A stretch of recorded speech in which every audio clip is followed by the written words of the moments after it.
Finn Balor, le sans mic, le perso inintéressant, enfin il n'a pas de perso en fait.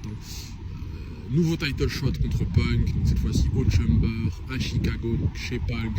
Forcément PLE Chicago, si t'as Punk dans la compagnie, Punk il fait un truc, il trouve qu'il est champion, donc là ça va être défense de titre.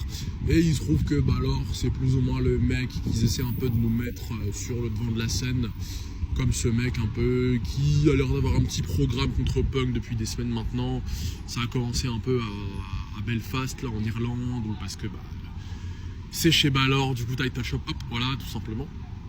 Et du coup là il fallait bien que Punk il ait un truc à faire, surtout dans un PLE chez lui. Donc ils ont rejoué la carte Balor, donc en gros pour ceux qui ne le comprennent pas. Ils en profitent aussi également pour essayer de voir un peu ce que Balor il génère, à quel point son histoire elle séduit les gens, mais on s'en bat les couilles car c'est une histoire de victime. C'est un peu comme Sami Zayn, plus ou moins, le truc de jamais été champion du monde. Balor a déjà été champion du monde, mais 24 heures, donc ça compte pas. Donc voilà, parce que là Balor il est heal, il est avec le Judgment Day, mais il est présenté un peu comme la victime un peu, donc il a un truc un peu côté babyface, voilà, d'underdog ou de mec un peu qui veut absolument enfin pouvoir être champion et régner, machin et tout. Sauf que Balor, il a un profil qui est clairement en dessous des divertisseurs du main event en 2026 à la WWE, comme les Punk, les Cody, les McIntyre, les Gunther, les Reigns, les Rollins, même les Breakers, les trucs comme ça. Il a pas de mic, il est pas intéressant du tout. Du coup, c'est dur en fait de donner les clés à un mec pareil pour représenter de semaine en semaine. Mais bon, fallait bien donner un truc à manger à Punk parce que c'était chez lui. Et il se trouve qu'il y avait déjà eu le Punk Balor, un peu la petite. Je vais même pas appeler ça feud parce que ce serait manquer de respect à Punk. Mais voilà, vous avez compris. Donc, bon, les chances sont quasi inexistantes que Balor gagne.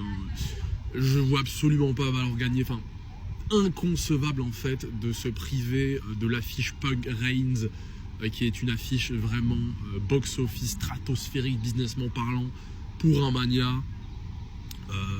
Mais moi j'ai très peur qu'il trouve un moyen d'incruster Balor dans le Punk Reigns. Imaginez, ce serait terrible. Au même titre que Jacob est inséré dans le Cody McIntyre depuis des semaines maintenant. Voilà, je sais pas ce que vous en pensez vous. Bon, normalement le title shot de Balor là au Chamber contre Punk, c'est un peu un title shot histoire 2.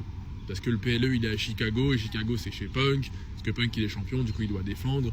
Même si bon, il y a déjà eu des airs où les titres ont été défendus dans le Chamber, il se trouve que là visiblement c'est pas le cas. Donc bon, faut bien donner un truc à Punk quoi, parce que il est à la maison et donc bon voilà. Balor. En plus Balor, vu que c'est un mec, il a pas été champion pour de vrai. Toutes les occasions de title shot, tu peux à chaque fois dessiner un truc dans la construction du match où il est sur le point de gagner, parce que ça fait pop, parce que genre oh Balor il va gagner, mais non. Donc bon. En plus, Chicago, c'est une ville de malade en termes d'ambiance, d'engouement. En plus, c'est chez Punk. Donc, ça va faire un bon match en vrai. Mais bon, voilà. Il n'y a rien à espérer du côté Balor en termes de résultats. Voilà, tout simplement.